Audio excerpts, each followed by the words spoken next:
പല ഉമ്മമാരും ഉപ്പമാരും ഒരു കാര്യത്തിൽ ആശങ്കയിലാണ്. പല ഭാര്യമാരും ഭർത്താക്കന്മാരും പരസ്പരം അതേ വിഷയത്തിൽ വിഷമത്തിലാണ്. എന്താണ് ഞാൻ ഈ പറഞ്ഞു വരുന്നതെന്ന് മനസ്സിലായോ? അതെ, നമ്മുടെ കുടുംബജീവിതത്തിന്റെ പലപ്പോഴും താളം തെറ്റിക്കുന്നത് നമ്മുടെ കാർക്കശപരമായ ചില സ്വഭാവം കൊണ്ടാണ്. ചിലരോട് എത്ര ഉപദേശിച്ചിട്ടും കാര്യമില്ല, ചിലരെ പറ്റി എത്ര പറഞ്ഞിട്ടും കാര്യമില്ല, ചിലരെ ഏതൊക്കെ രൂപത്തിൽ നന്നാക്കാൻ ശ്രമിച്ചിട്ടും കാര്യമില്ല, അവരുടെ മനസ്സ് മാറൂല.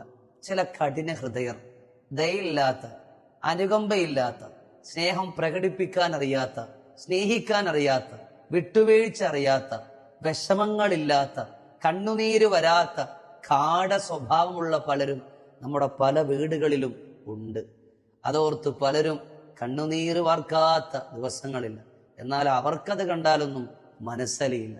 അങ്ങനെയുള്ള കഠിന ഹൃദയരുടെ പോലും മനസ്സു മാറ്റാൻ കഴിയുന്ന മനോഹരമായ ഒരു ദിക്റുണ്ട്.